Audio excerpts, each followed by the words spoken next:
Olá, tudo bem? Está começando mais um programa Painel Político. E o nosso convidado de hoje é Inácio Vieira. Inácio é administrador de empresas e é pré-candidato a deputado estadual. É isso mesmo? É isso, Salatiel. É um prazer estar com você aqui. Já agradeço de antemão a oportunidade que é me dada e a tantos quantos estão nos assistindo, meu abraço. Eu decidi entrar por este caminho da política, né? Assentou no meu coração já há um determinado tempo, ser pré-candidato. No início do ano eu me filiei a um determinado partido aqui em Caratinga, mas ao longo de umas 2 semanas, um mês aproximadamente, eu não tive muito retorno desse partido. E eu tenho um amigo inclusive ele é pastor na cidade de Cataguases e ele é pré-candidato a deputado federal. E naquela oportunidade que eu estava assim, meio que desanimado com aquele partido, eu perguntei como estava indo, né, a campanha dele, a pré-campanha, e ele me fez um convite que me chamou muita atenção. Ele disse: Inácio, você não quer deixar esse partido e vir para o nosso? O partido dele é o PSC. Só que eu queria te fazer um convite com um diferencial. Você entra como pré-candidato a deputado estadual e eu como pré-candidato a deputado federal. Eu pedi um prazo a ele para que pensasse, ele me deu, eu retornei a ligação, aceitei o convite, me desfiliei desse partido que eu havia me filiado, filiei no PSC e hoje estou aí como pré-candidato a deputado estadual por Minas Gerais. Quais os motivos que te levaram a ingressar na política? O que você, ainda mais no momento que a gente vê tanta crítica, né, os nossos políticos, a maioria deles, na verdade não são todos, né, desacreditados, o que te levou a ingressar na política nesse momento? Olha, Salatiel, a gente vê tantas pessoas falando em mudanças e muitas vezes a gente fala em mudanças, mas a gente não desperta para tentar fazer algo para tentar mudar. E eu acho que eu criei um pouco de coragem para entrar nesse campo, que é um campo, às vezes é um terreno até um pouco minado, mas eu acho que tem que ter um pouco de esperança e eu acho que eu tenho essa esperança no meu coração de tentar somar para que haja uma mudança de fato no cenário político do país. Eu, por formação, sou formado em administração de empresa. Eu trabalhei em várias empresas grandes de construção pesada e morei em várias cidades. Eu poderia citar como exemplo aqui Juiz de Fora, morei em Cataguases, morei em Vespasiano, morei em Januária, no norte de Minas. E todas essas cidades que eu morei, a empresa ela instalava um canteiro de obras e eu tinha como responsabilidade, juntamente com o gerente de contrato, contratar as pessoas locais. Então, eu tive um conhecimento muito grande de várias cidades e todas essas cidades, a comunidade local me conheceu como sendo a pessoa que admitia: olha, chegou tal empresa na cidade, ela vai fazer uma barragem, ela vai fazer um asfalto, ela vai fazer uma ponte e quem está fichando é o fulano de tal, que no caso seria eu, o Inácio. Então eu fiquei conhecido na localidade que eu morei em várias cidades. Para você ter uma ideia, por exemplo, aqui em Miraí, nós fizemos uma obra para a CBA, Dr. Hermínio, que nós tivemos aproximadamente 2.000 homens fichados direto. Então esse pessoal passava pela minha mão, tinha conhecimento.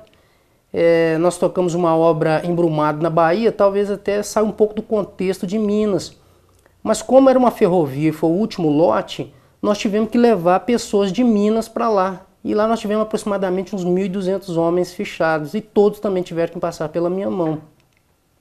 Então assim, a gente já tem uma certa bagagem com a coisa da administração pública. A verba que se recebe, a verba que pode se gastar.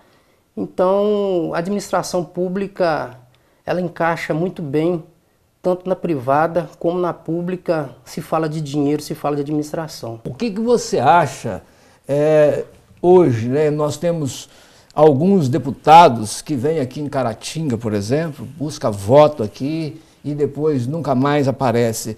Você não acha que a gente tinha que centrar os nossos votos naquelas pessoas que têm compromisso com a nossa região? Essa pergunta sua eu considero como uma pergunta excelente.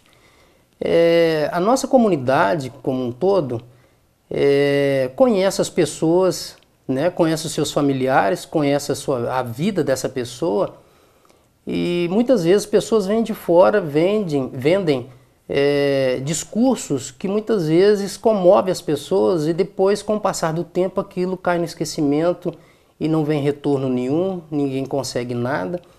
Hoje nós estamos vendo aí o país com quase, chegando na cifra de 14 milhões de pessoas desempregadas, mas o nosso povo é um povo guerreiro, é um povo valente, e eu acredito nesse povo.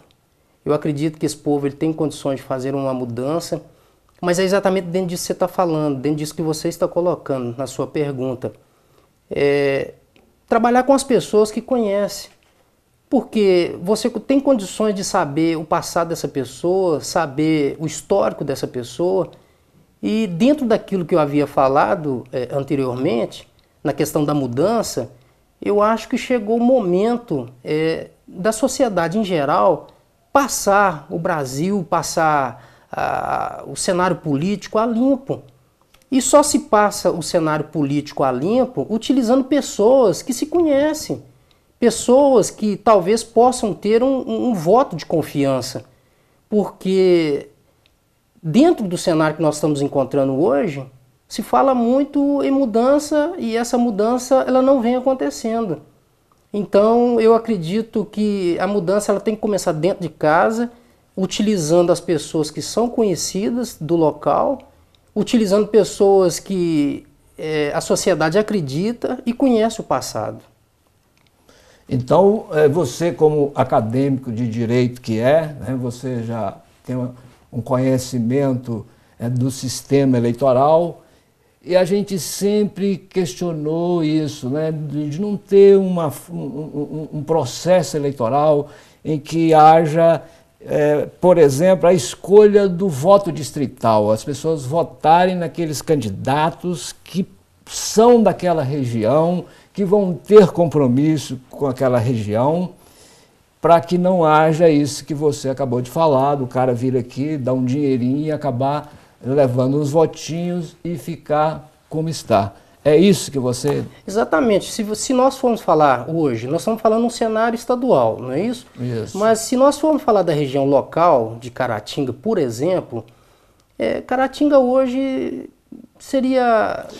Desculpe, eu estou falando assim, a nossa região aqui, por exemplo, Caratinga, Vargem Alegre, né? Esta região, ter representantes desta região. Não sair o forasteiro lá de sei de onde e vir buscar voto na nossa região e depois sumir e só voltar aqui nessa época. Então esse processo ele poderia ser um tipo o voto distrital. Você concorda com ele? Eu concordo exatamente. Por que eu concordo? Porque essas regiões, vamos chamar então de uma região macro, dentro dessa bacia nossa aqui de Caratinga, a população conhece as dificuldades. Quando vem um político de um determinado local distante dessa região nossa e ele vem e vende um projeto e a sociedade acredita nisso, e quando ele vai embora ele não cumpre, é porque de fato ele não sabe o que está acontecendo ali naquela localidade. Ele sabe naquele momento porque algum assessor, alguém passou para ele as dificuldades locais.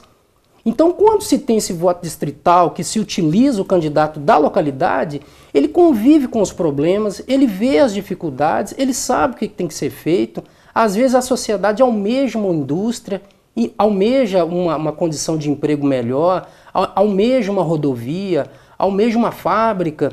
E a pessoa que mora na localidade, ele vê as dificuldades, não só dele, como da parentela, do vizinho, do amigo, daquela pessoa que mora próximo da região. Então é muito importante essa colocação sua em se trabalhar, em valorizar as pessoas que são da localidade.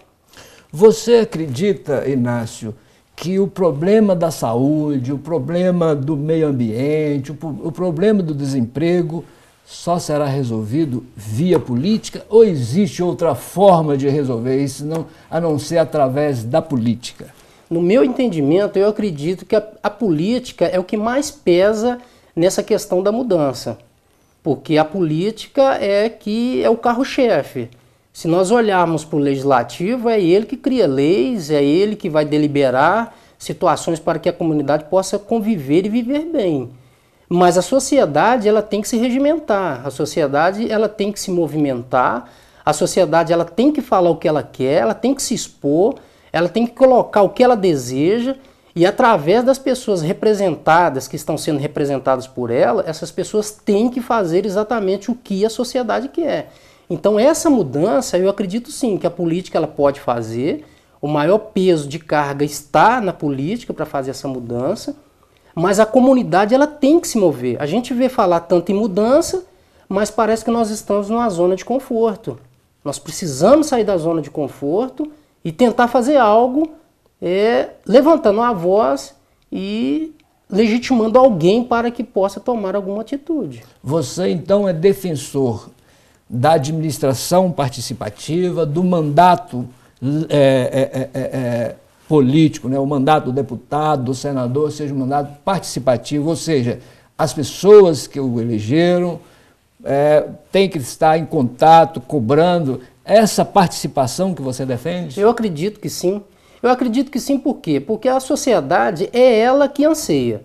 A sociedade, posteriormente, ela vai indicar alguém para que possa representar. A partir do momento que essa pessoa toma posse, essa pessoa vai começar a trabalhar, ela vai ter que dar um retorno para a sociedade. Quando a sociedade ela se torna passiva, ela não toma nenhum tipo de providência no âmbito de fiscalizar, essa pessoa que foi legitimada para que possa falar pela população, muitas vezes ele vai se perder no meio do caminho porque não há uma fiscalização, não há uma cobrança. Então, quando há cobrança, quando a população participa, a população vai ao legislativo, a população cobra, te dá um norte, te dá uma direção e há uma possibilidade maior de ter um trabalho agregado junto com a população para responder os anseios que ela tem. Mas você não acha que é preciso que os políticos, digamos assim, ofereçam mecanismos para que as pessoas possam participar? Porque na maioria das vezes, né, a gente vê o parlamentar, o próprio prefeito ou o governador elegeu, não abre um canal, né, para a comunicação com as pessoas, tipo um gabinete itinerante, o deputado vir reunir com a comunidade. Você não acha que falta isso também? Que as pessoas querem participar, mas às vezes não encontram esses canais, esses mecanismos de participação? Isso acontece e muito, não só na nossa região, como no Brasil como um todo. A gente tem notícia de, por exemplo, pegando como cidades, algumas pessoas que antes de serem eleitas, elas têm um acesso livre diante da população e depois que se elegem é uma dificuldade muito grande de se encontrar essas pessoas. Essas pessoas se fecham e não abrem esse canal, esse caminho que você está citando. Então eu acredito que sim, a política ela tem que abrir um canal de comunicação com a sociedade, com a comunidade, para ver os seus anseios, para ver os seus desejos, para que possa trabalhar afinado com a necessidade da sociedade. Ô Inácio, ainda há pouco você citou aí, né, o desemprego existente no país hoje. O que você acha hoje, como é que você avalia hoje o governo federal? Temer. Olha só, eu vou te responder em duas etapas. O desemprego hoje tá uma coisa tão maciça, a nossa população está sofrendo tanto. Eu tenho um amigo, por exemplo, que ele é um encarregado de pavimentação de muitos anos e com um currículo invejável. Eu estive conversando com ele algum tempo atrás e essa pessoa hoje está vendendo panela de alumínio na beirada da BR porque não encontra um emprego. Ou seja, isso está cada dia mais acabando com o nosso povo, acabando com a sociedade por causa do desemprego. A sua segunda pergunta foi? Como é que você avalia o governo hoje, né? Esse governo tem trabalhado no sentido de gerar empregos? Como é que você vê o governo federal hoje? Olha só, eu particularmente, eu não consigo avaliar uma administração antes do seu término.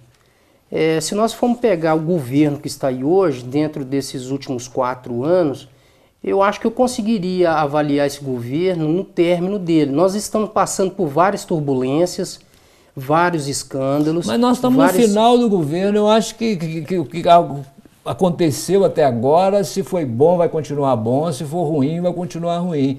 Eu acho que dá para fazer uma avaliação, você não acha, não? O que eu estou tentando dizer, deixa eu te dar um exemplo muito simplório que você vai entender o que eu quero dizer. Por exemplo, eu não morava aqui na época, mas o Salatiel foi um vereador.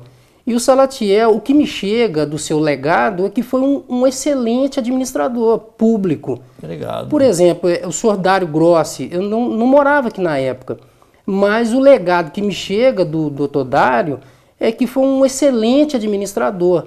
Então, assim, dentro da minha forma de ver, eu consigo avaliar um governo, como eu estava dizendo, ainda que esse está atribulado da forma que está, eu teria uma condição de aquilatar mais o governo dele no término dele. Se nós olharmos, por exemplo, na era Vargas, nos anos 40, ali aconteceu várias coisas. Criação de CLT, sindicatos, e naquela época eu acredito que foi uma coisa muito turbulenta.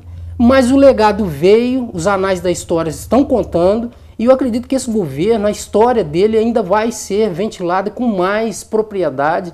E eu acho que mais à frente eu poderia ter uma opinião assim para te dizer, esse governo é assim, é assado, mas nesse momento eu acho que ele deveria chegar no final para mim poder falar, esse governo realmente foi um desastre, ou esse governo ele tentou e não conseguiu, ou ele quis entrar por um caminho, mas o caminho não era aquele.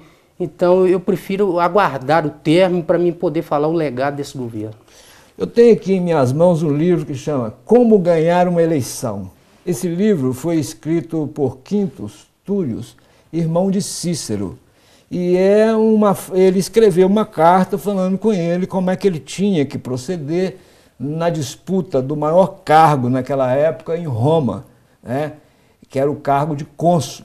E aí ele fala o seguinte: são 3 as coisas que podem garantir votos numa eleição: favores, esperança e relações pessoais. Isso foi escrito há 64 anos de Cristo. Você concorda com isso? Concordo e acrescento algo mais. Eu acrescentaria aí eu afirmo com certeza que Deus, ele teria que estar em primeiro lugar. Porque a palavra de Deus diz que o Senhor é Ele que coloca reis e tira reis. Num segundo momento, eu concordo com essas 3 colocações de Quintus, do Império Romano, e esse caminho é um caminho que conduz, sim, a um caminho bem sucedido para um parlamentar, para um político, para que ele possa, sim, ter um resultado que ele busca. Inácio, é o seguinte, você acabou de dizer que quem escolhe é Deus. Será que foi ele que escolheu Hitler? Olha só, ele escolhe e ele coloca. A condução, o término que eu estava te dizendo a respeito do legado, é a pessoa com seus próprios pés, com seus próprios atos, é que ele vai dizer, ou a sociedade vai dizer sobre ele. Deus te colocou como um legislador e você soube conduzir com muita propriedade o cargo que lhe foi confiado. Da mesma forma, ele coloca outras pessoas que não souberam confiar o cargo que a eles foram confiados. Mas essas pessoas, elas são, sim, colocadas por Deus. Ok. Inácio, nós estamos chegando no final do programa, mas eu queria ainda te perguntar qual o partido que você está e como o seu partido, qual é, vamos dizer assim, a bandeira do seu partido, qual é o que seu partido propõe? Olha só, eu sou do partido PSC, sou pré-candidato, nós já dissemos aqui, né, como pré-candidato a deputado estadual. O meu partido é um partido voltado para a cristandade. Eu pertenço a uma comunidade cristã, sou da Assembleia de Deus. Aqui em Caratinga, A Assembleia de Deus ela tem aproximadamente 32 mil membros. Esse partido ele prega então a cristandade. O presidente do partido, ele defende muito também os animais, ele tem um trabalho muito bonito com os animais, mas o foco principal do PSC é o homem como o foco principal da sociedade. Primamos pela cristandade.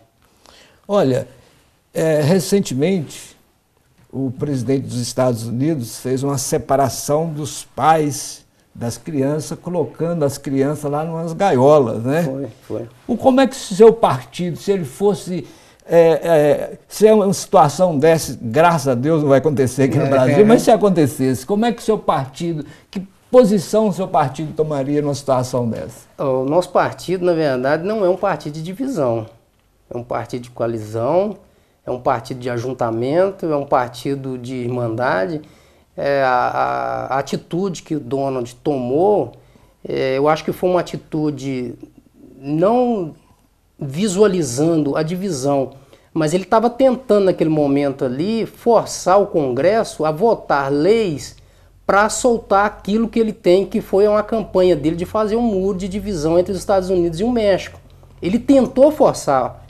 Mas você não acha que isso é papel de louco, não? Fazer um muro para... Hoje, com a globalização que tanto eles defenderam, não é uma integração dos povos e de repente você constrói um muro? Com certeza. Eu não concordo com a forma que ele trabalhou, o que ele está fazendo. Isso aí, com toda certeza, não pode ser aceito de forma alguma. Como eu disse, nós devemos trabalhar para o ajuntamento das pessoas, trabalhar para a irmandade das pessoas, trabalhar para a coalizão dessas pessoas.